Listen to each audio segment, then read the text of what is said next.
बिस्मिल्लाहिर्रहमानिर्रहीम। Lecture number 5 है हमारा पाइथन प्रोबेबिलिटी डिस्ट्रीब्यूशन के बारे में, जो कि थर्ड डिस्क्रीट प्रोबेबिलिटी डिस्ट्रीब्यूशन है, जिसको हम डिफ़ाइन करेंगे यहाँ पे। पाइथन प्रोबेबिलिटी डिस्ट्रीब्यूशन के बारे में सबसे इम्पोर्टेंट बात जो आपको याद रखनी है वो ये है कि ये प्रोबेबिलिटी डिस्ट्रीब्यूशन जो है ये रेयर इवेंट्स की प्रोबेबिलिटी डिस्ट्रीब्यूशन होती है। ठीक है, जहाँ भी रेयर इवेंट्स का जिक्र आ जाएगा, आपको सवाल के अंदर ऐसा लगे कि इवेंट्स जो हैं वो रेयर टाइप्स है, तो वहाँ पे आप पाइथन प्रोबेबिलिटी डिस्ट्रीब्यूशन अप्लाई करते हैं। ठीक है, तो हम इसकी डिस्क्रिप्शन की तरफ जाते हैं। फर्स्ट पॉइंट है the distribution of rare events. अब ये रेयर इवेंट्स की डिस्ट्रीब्यूशन है। रेयर इवेंट्स होते क्या हैं ये भी तो पता हो हमें, ताकि हम डिस्ट्रीब्यूशन अप्लाई कर सकें क्वेश्चन में अगर रेयर इवेंट्स आएँ तो रेयर इवेंट्स के आप एग्जांपल इस तरह से ले सकते हैं कि वो इवेंट होते हैं, पहले ये बता दूं कि रेयर इवेंट्स वो होते हैं जिनका जो है ना श्योरिटी नहीं होती, यानी कि बहुत कम चांसेस होते हैं उस तरह के इवेंट अकर होने में। ठीक है, रेयर इवेंट्स वो कहलाते हैं। ठीक है, जैसे आप इसकी मिसाल किस तरह से ले सकते हैं, number of deaths bye horse kicks per year. ठीक है, एक साल में घोड़े के टांग लगने से कितनी अमवात हुई हैं, ठीक है, डेथ्स कितनी हुई हैं। तो ये एक रेयर इवेंट है ना, बहुत कम सुनने में मिलता है कि हॉर्स ने किक किया और डेथ हो गई। ठीक है, तो ये एक रेयर इवेंट है। सही है, आप कह दें number of telephone call received पर मिनट।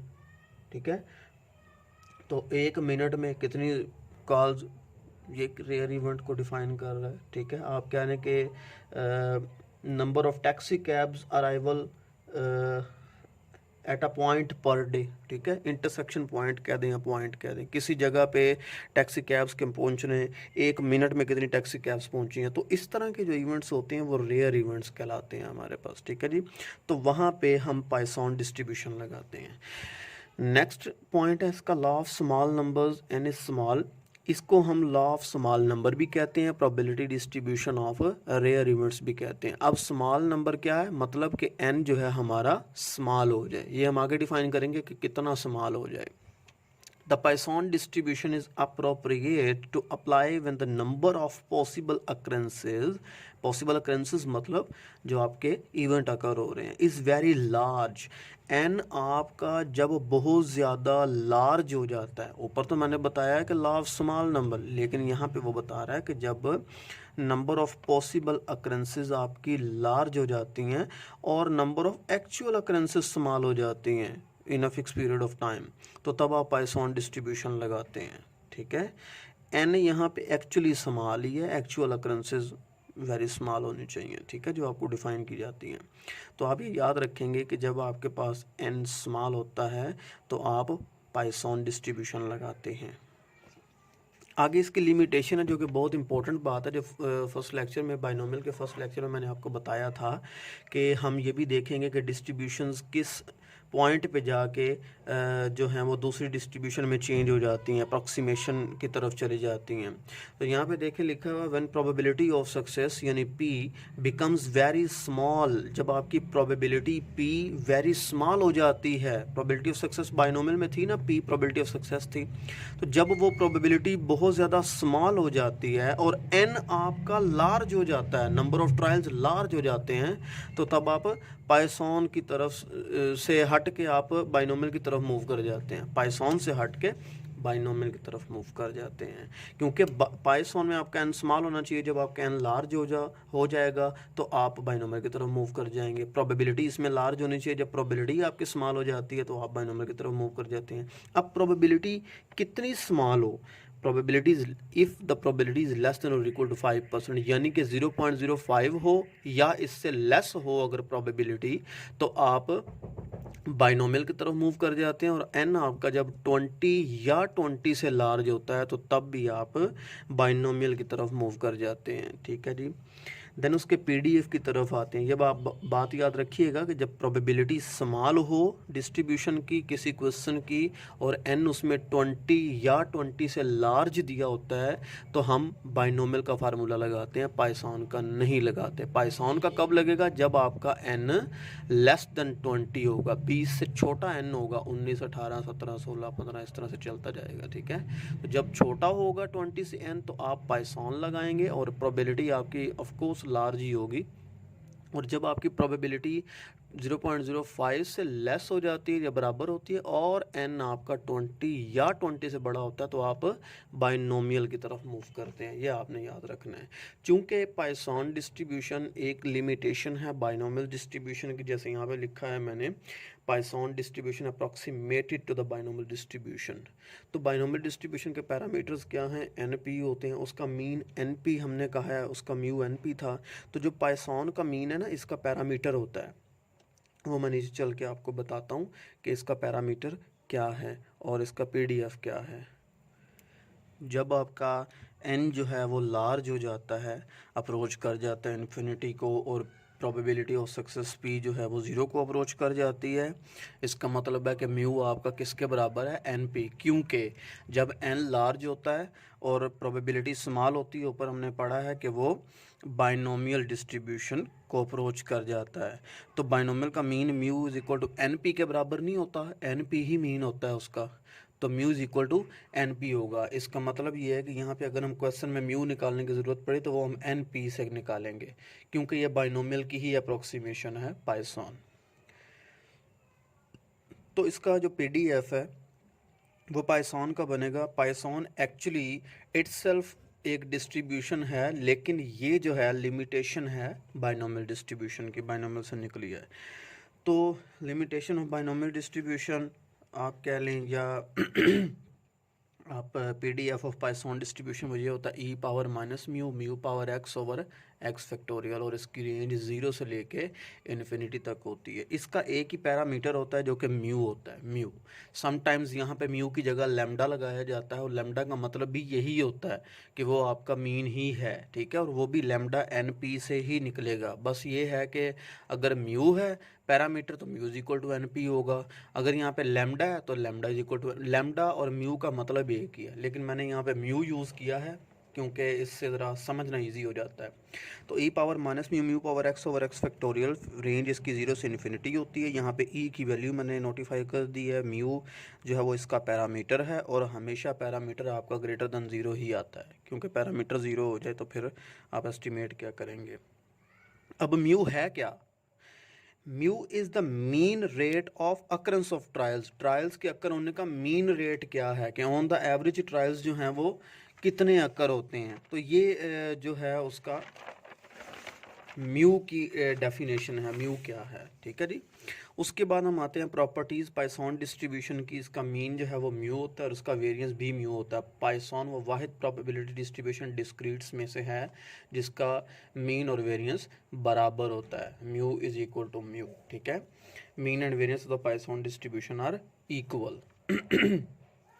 पाइथन प्रोसेस है। अब पाइथन डिस्ट्रीब्यूशन और प्रोसेस दोनों अलग चीज़ें हैं। डिस्ट्रीब्यूशन में हमने पढ़ा रेयर इवेंट्स की जब डिस्ट्रीब्यूशन होती है वो पाइथन डिस्ट्रीब्यूशन कहलाती है। पाइथन प्रोसेस क्या होता है? उन्हीं रेयर इवेंट्स में जब आपका टाइम इंटरवल इन्वॉल्व हो जाता है तो वो पाइथन प्रोसेस में चेंज हो जाता है। A physical process governed at least in part by some random mechanism. जब आप किसी रैंडम मैकेनिज्म की बात करते हैं, किसी रैंडमली कोई तरकीब चल रही है, ठीक है जी, कि इतने टाइम इंटरवल में ये चीज़ अक्कर हुई है, इसकी प्रोबेबिलिटी फाइंड करें जी, ठीक है। फ़ोन कॉल्स आई हैं 1 मिनट में, उसका टाइम इंटरवल इतना है, उसकी प्रोबेबिलिटी फाइंड करें। तो जब टाइम इंटरवल इन्वॉल्व हो जाता है, जिसको आप डेल्टा बोलते हैं, डेल्टा ये साइन लिखा हुआ है, डेल्टा जो बोलते हैं, तो जो टाइम इंटरवल इन्वॉल्व होता है तो वो पाइथन प्रोसेस बन जाता है। PDF में हल्का सा चेंज आता है, जस्ट आपका टाइम इंटरवल ऐड हो जाता है, वो मैं आपको आगे डिफाइन कर देता हूँ। अब पाइथन प्रोसेस की प्रॉपर्टीज़ क्या हैं? Probability of an event is proportional to the length of the time interval. जो प्रोबेबिलिटी होती है वो टाइम इंटरवल के प्रोपोर्शनल होती है, ठीक है, म्यू डेल्टा जिसको बोलते हैं। तो म्यू जो है, म्यू क्या है वो मैंने पीछे भी बताया कि ग्रेटर देन 0 पॉजिटिव वैल्यू है ये, और एवरेज नंबर ऑफ अकरेंस पर यूनिट ऑफ टाइम। उसमें एवरेज नंबर ऑफ यूनिट्स था, ये average number of occurrence of events था। अब पाइथन प्रोसेस में म्यू क्या कहलाएगा? एवरेज नंबर ऑफ अकरेंस पर unit of time.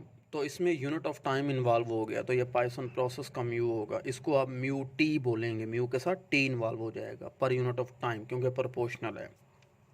The probability of event is so small that it can be neglected. ये Python process की प्रॉपर्टी है कि प्रोबेबिलिटी जो है इवेंट्स की वो बहुत ज़्यादा स्मॉल होती है, इतनी स्मॉल कि आप उसको निगलेक्ट कर देते हैं और इवेंट्स जो हैं वो स्टैटिस्टिकली इंडिपेंडेंट होते हैं।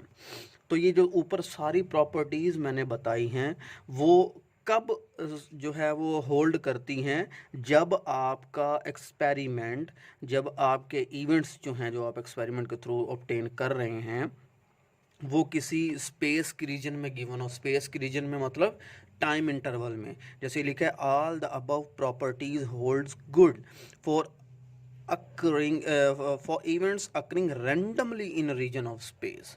जब टाइम इंटरवल में कोई इवेंट्स जो हैं वो रैंडमली अकर हो रहे हैं तो तब आपका पाइथन प्रोसेस होगा। ये पाइथन प्रोसेस का पीडीएफ है।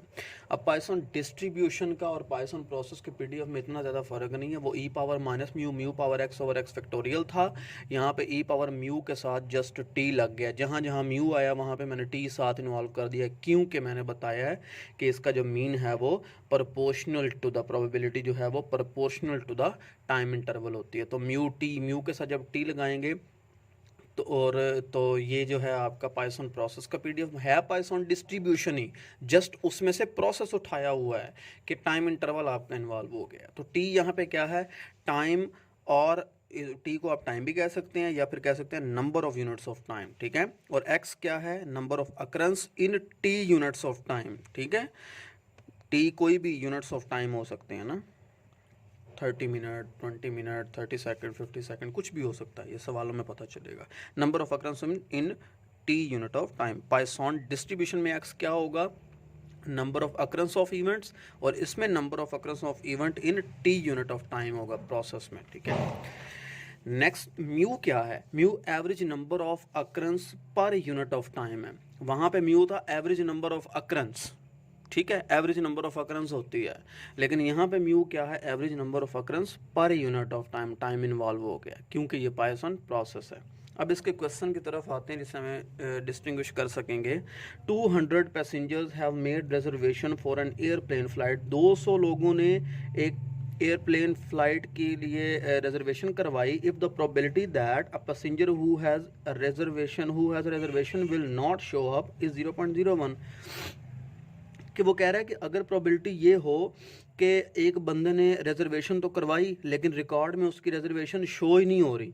जैसे 200 बंदे गए हैं ना, रिजर्वेशन करवाई है जी, है ये जहाज़ की टिकटें हमने करवा ली हैं, हमने जाना है दुबई, जहाँ भी जाना जो भी है, तो उसमें से ये है कि 199 की तो शो हो गई, एक बंदे का प्रॉब्लम आ गया, वो कहते हैं जी आपकी तो टिकट शो ही नहीं हो रही, आपने बुक ही नहीं करवाई। तो उसकी अगर वो कह रहा है कि चांस हो, प्रोबेबिलिटी 0.01 यानी कि 1% हो, what is the probability that exactly 3 will not show up. तो क्या प्रोबेबिलिटी होगी, चांस बताना है आपने कि 3 जो हैं वो शो नहीं हुए, उनके चांस, एक का चांस 0.01 है। तो आपने यहाँ पे बताना है कि क्या चांस होगा जब 3 शो नहीं हुए 200 में से, उनका चांस क्या है।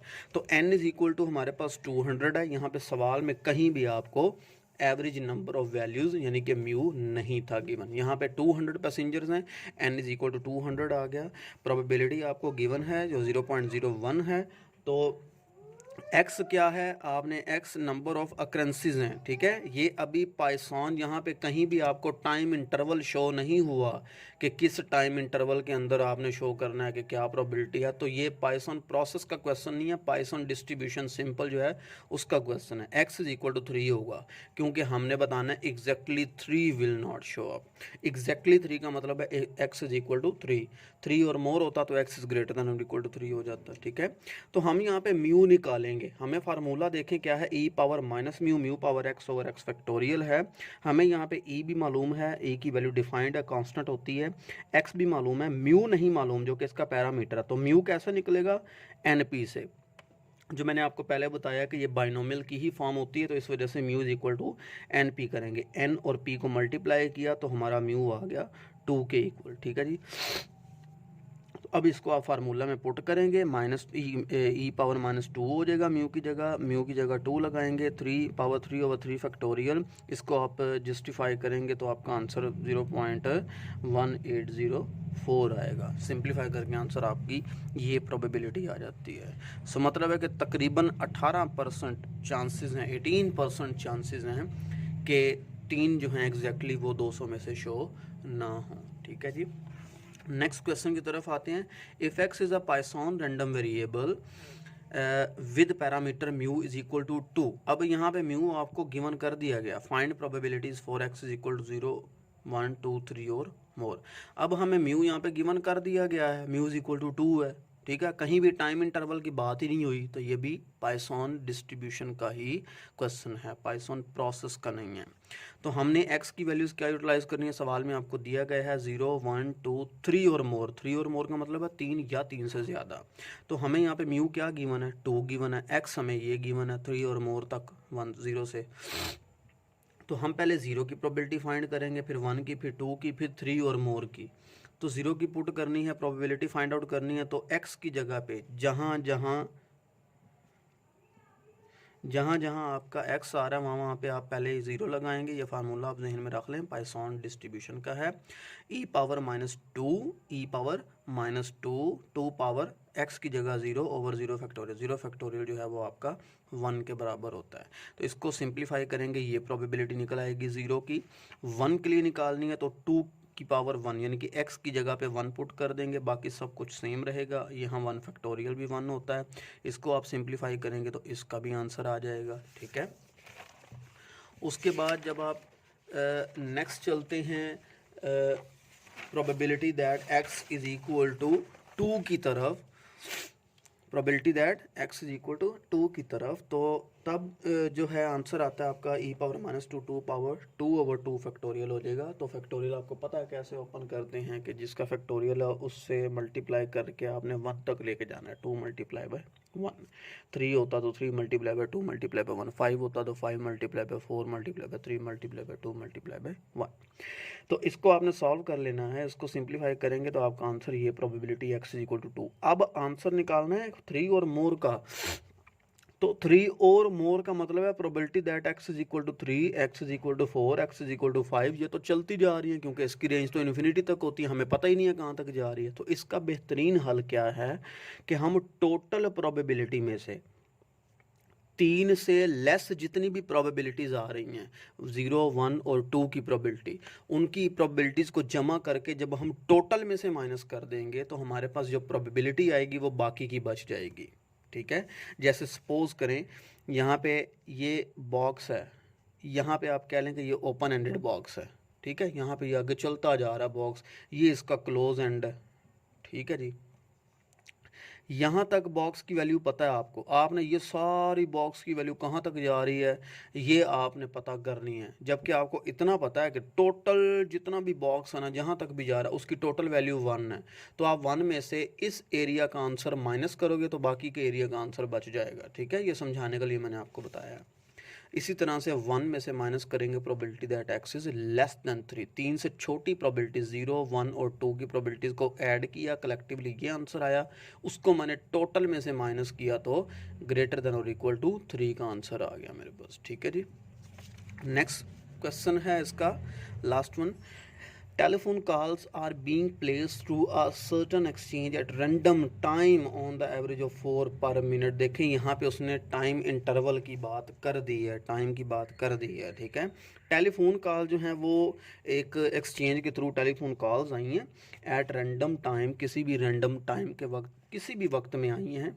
ठीक है, ऑन द एवरेज ऑफ 4 पर मिनट के, यानी कि ऑन द एवरेज क्या होता है, 1 मिनट में 4 कॉल्स आती हैं। ठीक है, assuming a Python process determine probability that in a 15 second interval, time interval involve हो गया, determine probability that in a 15 second interval, यानी कि 15 सेकंड के अंदर अंदर देयर आर 3 और मोर कॉल्स, कि आपने प्रोबेबिलिटी बतानी है 1 मिनट में 4 आती हैं, तो क्या प्रोबेबिलिटी है कि 15 सेकंड के अंदर अंदर 3 या 3 से ज़्यादा कॉल्स आती हैं, उसकी प्रोबेबिलिटी। अगर आपको यहाँ पे डिफाइन ना किया जाए, जो कि इंपॉर्टेंट बात है, कि एज्यूमिंग अ पाइथन प्रोसेस, पाइथन प्रोसेस के बारे में ना बताया जाए तो तब भी कोई मसला नहीं है। ये चीज़ अगर ना इन्वॉल्व हो इसमें पाइथन प्रोसेस वाली, तो आपको यहाँ से पता चल जाएगा कि through a certain exchange at random time on the average, random time में हुआ और 15 सेकंड इंटरवल में आपने फाइंड करना था। तो यहाँ पे आपको म्यू क्या गिवन है, ऑन द एवरेज ऑफ 4 पर मिनट, म्यू आपको 4 गिवन है, 4 कॉल्स पर मिनट या पर 60 सेकंड कह सकती हैं, 1 मिनट में 60 सेकंड होते हैं। टी क्या है? टी टाइम है हमारा, टाइम इंटरवल भी तो गिवन है 15 सेकंड, तो 15 सेकंड्स है, इसको हमने मिनट्स, ये देखें ना 4 मिनट्स में है ना पर मिनट, इसको आपने सेकंड्स को मिनट में चेंज करना, तो आप क्या करेंगे 60 पे डिवाइड कर देते हैं, ठीक है जी। 60 पे डिवाइड करेंगे तो 1/4 मिनट्स बन जाएगा, सॉरी यहाँ पे सेकंड्स लिखा हुआ है, 1/4 मिनट्स मीन्स के 1/4 आया। अब आपने म्यू टी, पैरामीटर इसका म्यू टी होता है, तो म्यू टी निकालना है, म्यू को म्यू 4 है और टी की वैल्यू 1/4 है, ये कैंसल आउट होके 1 आंसर आएगा। अब आपका पैरामीटर म्यू टी है क्योंकि टाइम इंटरवल इन्वॉल्व हो गया है और मीन नंबर ऑफ या average number of calls per unit of time, ठीक है। तो mu t is equal to 1। तो एक्स क्या है हमारा, 3 और मोर कॉल्स है, इसका भी वही सेम उसी तरह से 0 1 2 3 और मोर है। तो पहले 0 की प्रोबेबिलिटी फाइंड करेंगे। अब फार्मूला ये हो जाएगा ई पावर माइनस म्यू टी की power x over x factorial, इसी म्यू टी की पावर, वहाँ पे भी म्यू की पावर ही एक्स लेते थे ना, म्यू टी की पावर एक्स लेंगे ओवर एक्स फैक्टोरियल। तो E power minus mu t, minus as it is mu t की जगह 1 लगा दिया, 1 की पावर 0 ओवर 0 फैक्टोरियल, ये आंसर आया। फिर आपने एक्स की जगह पे 1 पुट करना है, उसका ये आंसर आया, ठीक है। फिर आपने एक्स की जगह 2 पुट करना है, उसका ये आंसर आ गया हमारे पास, ठीक है। तो जब आप 3 और मोर के लिए फाइंड करेंगे उसी तरह से 1 minus probability that x is less than 4। अब ये जो 0.9197 आंसर आया है, मेरा probability of x is equal to 0 1 और 2, इन तीनों को ऐड करके आंसर आया, तो 1 में से मैंने माइनस कर दिया है, तो एक्स इज ग्रेटर देन और इक्वल टू 3 का आंसर आ गया हुआ है, ठीक है। तो मेन समझने वाली बात इसमें क्या थी कि आपने डिस्टिंग्विश करना है किसके दरमियान, पाइथन डिस्ट्रीब्यूशन और पाइथन प्रोसेस के दरमियान, के कैसे पता चलता है डिस्ट्रीब्यूशन लगानी है कि प्रोसेस लगाना है। तो जब आपका सवाल में टाइम इंटरवल इन्वॉल्व हो जाता है तो आप पाइथन प्रोसेस लगाते हैं, जब टाइम इंटरवल नहीं होता, सिंपल क्वेश्चन होता है, तो आप पाइथन डिस्ट्रीब्यूशन लगाते हैं। फार्मूला में कोई इतना डिफरेंस नहीं है, जस्ट म्यू के साथ आप टी को मल्टीप्लाई करते हैं क्योंकि टाइम इंटरवल इन्वॉल्व हो जाता है, ठीक है। जब आपको सवाल में एन और पी दिया हो तो आप म्यू निकाल सकते हैं एन पी करके। अगर आपको म्यू पहले ही गिवन है तो फिर कोई ज़रूरत नहीं है एनपी करने की, तो म्यू आपको डिफाइंड है, आप उसको यूटिलाइज़ करके आंसर्स निकाल सकते हैं। आई होप कि आपको लेक्चर की अच्छी समझ आई होगी, पाइथन डिस्ट्रीब्यूशन की, पाइथन प्रोसेस क्या होता है, उसके क्वेश्चंस, ठीक है। इसी तरह से आप पाइथन प्रोसेस के और डिस्ट्रीब्यूशन के डिफरेंट क्वेश्चंस जो हैं वो नेट से सर्च करके आप सॉल्व कर सकते हैं प्रैक्टिस के लिए, जिससे आपको ज़्यादा अच्छी समझ आ सकती है। तो कोई क्वेश्चन हुआ तो आप पूछ सकते हैं जी, ठीक है। थैंक यू सो मच, अल्लाह हाफिज़।